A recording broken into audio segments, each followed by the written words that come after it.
Bonjour, donc j'ai un petit quart d'heure pour vous présenter ce qu'on a fait chez un client. Donc vraiment sur une notion d'accompagnement du RSSI pour un projet on va le voir un petit peu d'audit et de cartographie sur un système d'information industrielle. Donc ça c'est grosso modo l'offre cybersécurité industrielle d'Advance avec, on va le voir ici, non le laser ne marche pas, mais la première partie, un audit cartographique, une première étape pour prendre connaissance un petit peu de son système d'information industrielle, et puis derrière qui a découlé sur un schéma directeur. C'est ça le principe. Donc chez Advance, nous, juste 2 points, vous allez voir en gras, on est très très proche des opérations, très proche des métiers, c'est indispensable pour faire de la cybersécurité industrielle. Et derrière, on va aller dérouler sur ce client-là. Donc vraiment, c'est ces 2 premiers aspects pour l'instant. Donc les convictions rapidement, parce qu'il y a beaucoup de textes, mais l'idée c'est quoi c'est que bien entendu la cybersécurité c'est un sujet essentiel en industrie aujourd'hui. Les attaquants commencent réellement à s'attaquer à ces systèmes-là parce qu'ils sont plus simples d'attaque. Les retours sur investissement pour les cyberattaquants sont aussi meilleurs, puisqu'il n'y a pas forcément beaucoup de choses à mettre en place. Et puis derrière les enjeux sont très forts. On est vraiment, nous, à placer la cybersécurité dans une démarche d'amélioration continue. Enfin, dans l'Indus, on a l'habitude, ce que c'est la partie amélioration continue, mais c'est vraiment très très important pour nous, cette notion de démarche. Et puis, bien entendu, absolument indispensable d'inclure les métiers dans cette démarche de cybersécurité, de ne pas faire réellement de la cybersécurité quelque part une contrainte pour les équipes opérationnelles, mais de leur montrer que ça a de la valeur, que grâce à ça, ils peuvent aussi, derrière... avoir de la valeur qui va dépendre de pas mal de données. Alors, chez ce client-là, donc notre mission, c'était vraiment de l'accompagner. C'était dans un groupe agroalimentaire français. C'était une évaluation du niveau de maturité déjà de 9 sites industriels. Donc il a plusieurs sites, mais déjà il s'est focalisé sur ces 9 premiers sites qui étaient les sites les plus importants pour le groupe. Et il fallait donc via un audit déjà réellement essayer de déterminer le niveau de maturité actuel des sites. Et ce qui est important, c'est qu'on a aussi déterminé un niveau de maturité cible par site en fonction de leur criticité. Donc là, on le verra après, mais l'idée, c'est qu'on a 3 catégories de sites, les basiques, intermédiaires ou avancés. Et l'idée, c'est comment suivre, une fois qu'on aura fait cet audit, on dit ce site-là, il doit avoir un niveau de maturité avancé parce qu'il est très critique, ou un niveau de maturité intermédiaire parce qu'il est moyennement critique.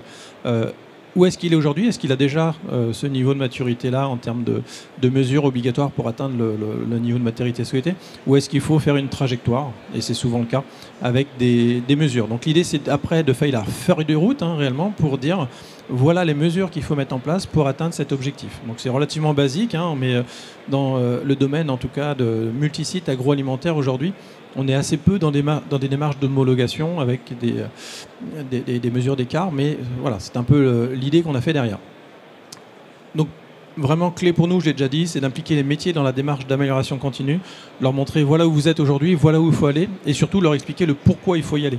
Parce que s'ils ne sont pas embarqués, s'ils n'ont pas compris derrière le pourquoi, en fait, ça ne sert à rien. Ils ne vont pas mettre la motivation qu'il faut pour atteindre le niveau de mesure souhaité.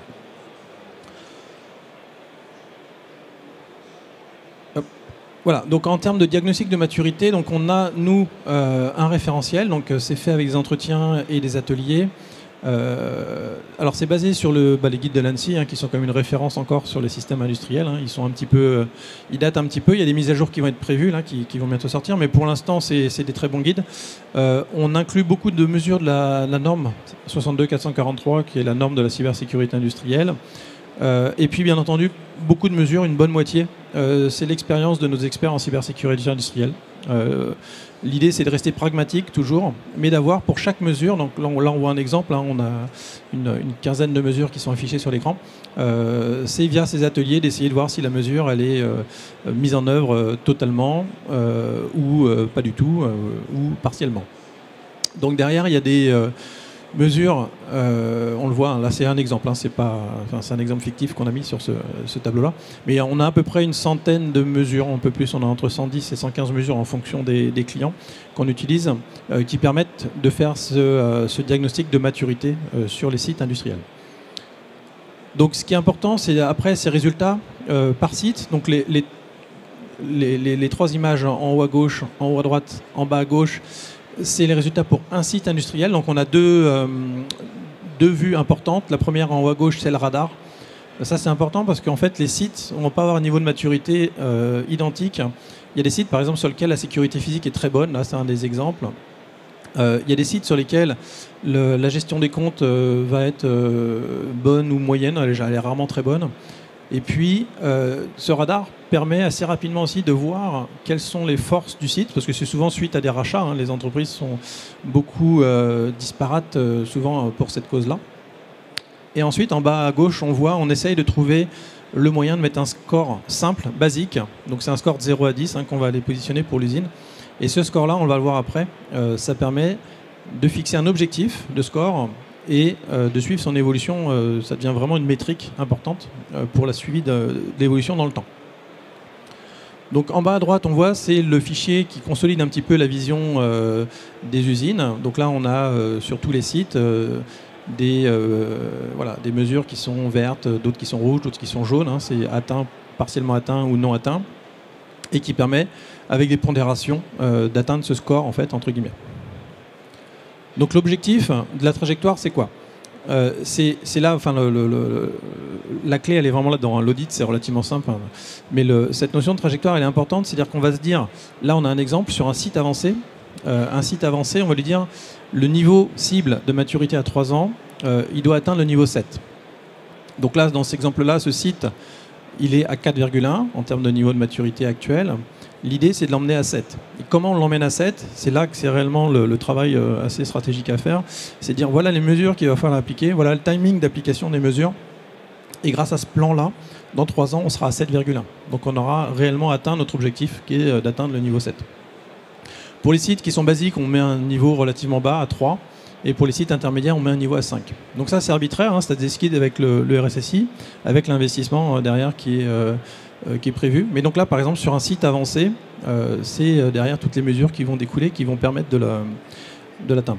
Alors ensuite, quand on fait la comparaison avec les différents sites, donc on a, en bas, on a mis les étoiles. Hein, donc il y avait 2 sites qui étaient des sites donc stratégiques sur lesquels il fallait atteindre un niveau avancé. Donc on voit l'usine 1 par exemple, c'était intermédiaire. L'usine 2 c'était une usine un peu plus critique, donc de site de niveau avancé.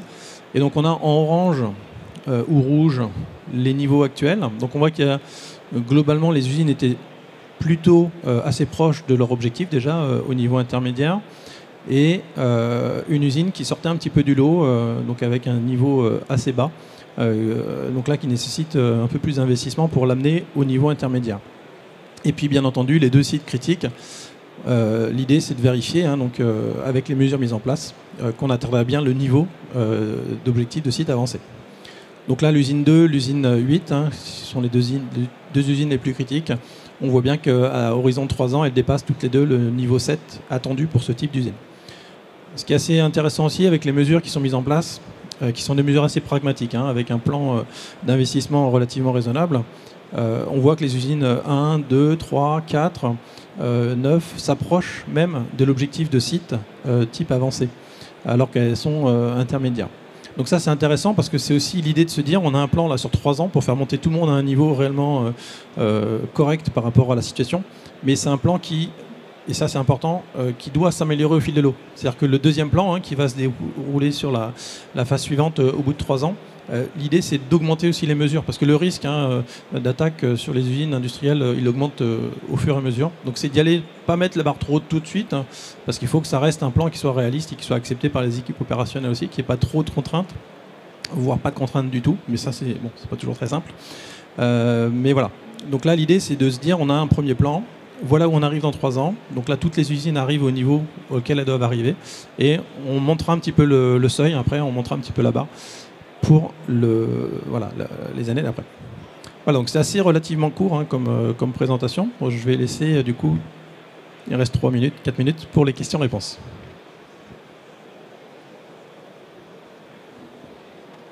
Allez-y. Si vous avez des questions, c'est maintenant. On a 5 minutes.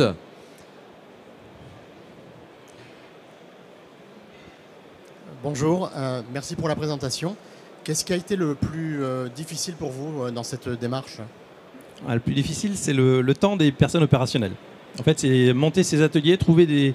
Parce qu'on interroge pas mal de personnes en fonction des critères qui sont demandés. Ça peut être des personnes de la qualité, des personnes de la prod, des personnes de la maintenance, des personnes de la direction, des référents informatiques, industriels, SIA sur site, des équipes de maintenance plutôt automatisme. Et de trouver des créneaux communs pour faire des ateliers avec ces personnes-là, c'est vraiment le plus difficile. Réponse un peu basique, mais opérationnelle.